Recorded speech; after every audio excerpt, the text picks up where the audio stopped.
Bagaimana syariat memandang dai yang berdakwah dengan syarat harus ada imbalan atau bayaran? Apakah ini termasuk menjual agama? Katanya dai harus ikhlas dalam berdakwah karena ada sebagian ustadz yang membolehkan dengan mengkiaskan kepada guru di sekolah atau perguruan tinggi. Iya, ahibati fillah, kalau bicara dakwah itu harus ikhlas. Ngajar itu harus ikhlas. Jadi guru itu harus ikhlas. Semuanya harus ikhlas. Tapi apakah mengambil imbalan dari yang dia ajarkan? Guru ngaji umpamanya mengajarkan Al-Quranul Karim. Bolehkah dia mengambil imbalan? Di sini ada khilaf di antara para ulama, tapi pendapat yang rajih diperbolehkan dia mengambil imbalan asalkan tadi tetap ikhlas. Jadi bukan tujuannya cari uang. Kemudian kalau bicara para pendakwah umpamanya, maka jangan sampai dia meniatkan untuk mencari uang. Jadi kalau tujuannya mencari uang, kapan dia mencari pahala dari sisi Allah Azza wa Jalla? Sehingga para dai ketika dia berdakwah paling tidak memang kalau dia dikasih uang apa? Uang transportasi, bahasanya itu apa? Bisyarah, uang transportasi. Sampai ada seorang ustadz, dia WA-na, Ustadz, ana ini Ustadz ngisi di satu tempat. Biasanya dikasih uang transportasi itu. Tapi waktu itu nggak dikasih Ustadz. Apa ana ngomong sama panitianya Ustadz? Ana ngomong nggak usah ngomong. Artinya boleh jadi panitia lupa aja. Benar, boleh jadi panitia lupa.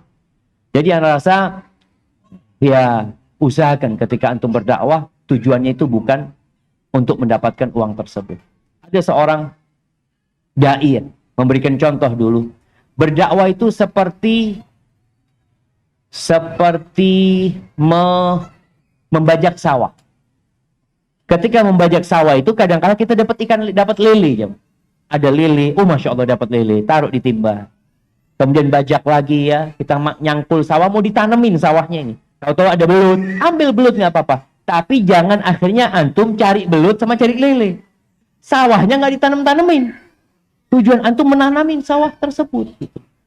Maka tetap harus ikhlas lillahi ta'ala. Jangan sampai menjadikan harta itu sebagai tujuan antum dan para penuntut ilmu.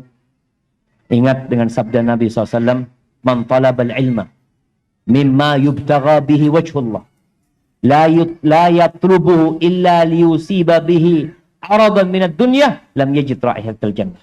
Barang siapa yang menuntut ilmu agama nih, yang ditujukan ilmu itu untuk mencari keridhaan Allah SWT.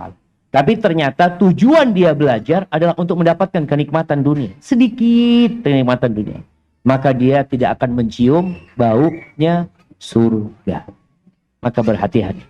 Niatkan ikhlas lillahi ta'ala. Ketika memang ada mukafa'ah yang diberikan, ya antum terima. Ketika lebih yang diberikan, antum bagikan kepada yang lain. Sehingga antum bukan hanya memikirkan diri antum sendiri. Karena banyak da'i-da'i yang di pedalaman itu, mereka nggak dapat mukafa'ah. Nggak dapat. Mereka benar-benar berjuang. Anda masih ingat cerita seorang dari Dewan Dakwah. Dia kirim da'i ke NTT sana. Akhirnya ada kunjungan dari Dewan Dakwah Pusat. Sampai ke rumah orang ini. Subhanallah. Orang ini jamaah makan daun-daunan. Da'inya ini makan daun-daunan. Ditanya, antum nggak ada makan? Nggak ada. Orang-orang kampung semuanya susah, kata dia. Akhirnya pengurus pusat ini mengatakan, kalau gitu anak pindah antum ke daerah lain. Apa kata dia? Jangan. Antum jangan jauhkan anak dari Allah Subhanahu wa taala. Anak di sini bisa deket sama Allah Azza wa Jalla. Karena memang kadang-kala dunia itu membuat kita tersilaukan.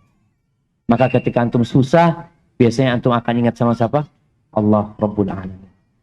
Aqulu qawli hadza wa astaghfirullah li wa lakum wa lisairil mu'minin wal mu'minat fastaghfiruhu innahu huwal ghafurur rahim.